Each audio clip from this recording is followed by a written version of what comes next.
VR, also known as virtual reality, has been around since the 1970s when the technology was mostly used for medical, flight simulation, automobile industry design, and military training purposes. But skip to today and Apple recently released their own VR headset, and with all the technological advancements we've made since then, it still feels like VR is still years away from being ready. But wait, what does virtual reality mean? Well, virtual, defined by the Oxford Dictionary, is made to appear to exist by the use of computer software or something that exists in essence but not in actuality. Basically, virtual makes you feel like you're there while actually not there. But there are multiple different types of virtual reality. One form is VR simulation. One example of this is playing on screen of what it would feel and look like to fly a jet. VR simulation is a great tool to practice and educate people on how a certain job works or how to operate a vehicle before actually getting to do it. Another form of VR is avatar image-based virtual reality. An example of this is the metaverse and how you were able to have meetings and hang out with people without having to leave your house to go to work or meet up with your friends. This type of VR would lean more into the social aspect of things. Between 1970 and 1990, VR was mainly used for training purposes like military or medical. David M., an American artist known for his pioneering breakthroughs in computer art, would become the first artist ever to produce a navigable virtual world. He would create a crude virtual tour in which users could wander the streets of Aspen, Colorado. Just 1 year later, Eric Mayorga Howlett would invent an optical system called Large Expanse Extra Perspective, or LEAP. The combined system created a stereoscopic image with a field of view wide enough to create a convincing sense of space. By the late 80s, the term virtual reality was popularized by one of the modern pioneers of the field, Jaron Lanier. Jaron would found the company VPL Research. VPL would stand for Virtual Programming Language. The company would develop several VR devices such as the Data Suit, and would also create the Data Glove, which they would later license to Mattel, which they would use to make.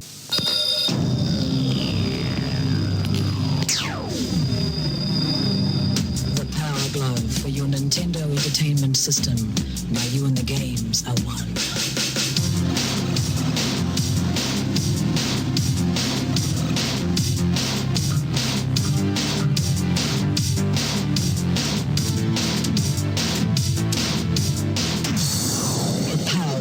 Everything else is child's play.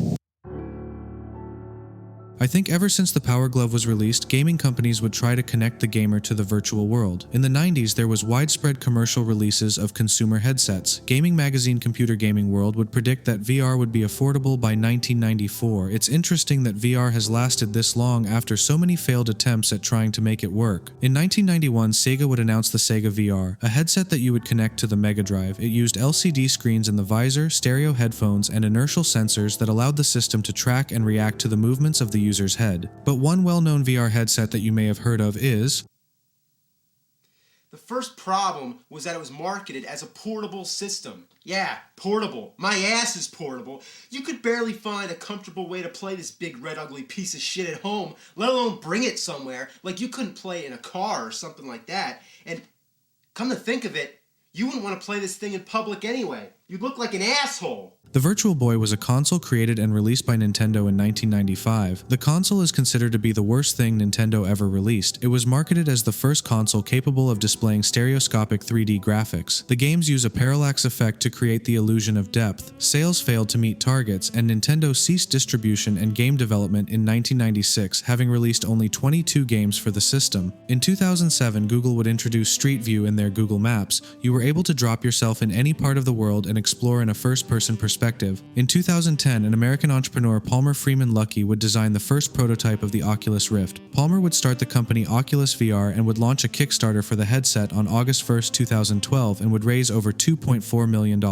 It boasted a 90-degree field of vision that was previously unseen in the consumer market at the time. In 2012, the Oculus Rift was presented for the first time at E3 video game trade show. 2 years later, Facebook, now known as Meta, would buy Oculus VR for around $3 billion. A couple years later, Valve would enter the VR market and, with help from a company called HTC, would announce the virtual reality headset HTC Vive and controllers in 2015. The set included tracking technology called Lighthouse, which utilized wall-mounted base stations for positional tracking using infrared light. Many consumers would have a problem with the Vive, with the selling price being $800 compared to the Oculus Rift, which was $599. There would also be problems such as frame rate would often be limited to half, jittering and stuttering, and image brightness. However, Valve would release release their own VR headset called the Valve Index that would fix most of the problems the Vive had. By 2016, over 230 companies were developing VR-related products such as Amazon, Apple, Facebook, Google, Microsoft, Sony, and Samsung. Although a lot of companies would start to drop out of the VR market due to failure and an oversaturated market, it felt like many consumers would starting to get tired of VR and wrote it off as a gimmick than a piece of tech they wanted to have. But this isn't to say VR is dead, but a work in progress, and it's been like that for decades. The metaverse, regardless of how you felt about it, had many people talking about VR again and the future of it. And Apple's Vision Pro really showed us how far we've come in the VR industry. The Vision Pro showed us that VR could replace our smartphones in the future. It was the first time I ever saw people walking outside with a VR headset on. But what's holding back the VR industry? Well, for one thing, the price. The Virtual Boy, when it was first released, was priced at $179.95, which is equivalent to $360 in 2022. That much money, and this is what you got. The Valve Index is over $1,000, and the Apple Vision Pro is over $3,000. The Meta Quest 3 is at a reasonable price at $500, but you get very little storage with only 128 gigabytes, with the 512GB version costing $650. No regular consumer could ever justify spending this much money for a VR headset that they might use a few times then never use again. Another problem that VR faces is the symptoms. Long playtime with a VR headset can cause headaches, eye strain, dizziness, and nausea. There are currently studies being done on the long-term effects of having a VR on for long periods of time. A recent study by researchers at Leeds University found that just 20 minutes exposure to VR could affect the ability of some children to discern the distance to objects. There are also concerns that regular use of VR could accelerate the global epidemic of myopia, which is a common vision condition in which near objects appear clear, but objects farther away look blurry.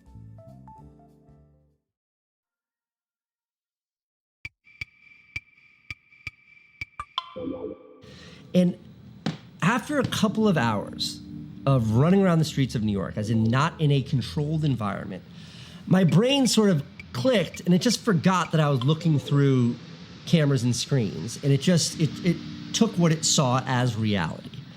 And that is where that profound moment came from. And what occurred to me as I was sitting there in Times Square on a bench, strangers all around me, the real world moving all around me. But I had like a big screen up where I was watching a Mr. Beast video. And then over here, I had this keyboard that I could interact with. And over here, I had my iMessages. And over here, I had my Apple TV and then all of my apps. And they're floating in Times Square in the middle of New York City. They're floating there, and I'm actually there. And there's actual humans around me. And in that moment, I was like, holy shit, this is it. This is the future of computing that everyone's been promising for like the last 15 years. I think this is the future interface for all computing. I think when they figure out how to make these not be these heavy $4,000 metal ski goggles, but maybe they look like these glasses or something even smaller, that is what it'll be. In the morning, you won't remember your phone. You put it on and then that's it.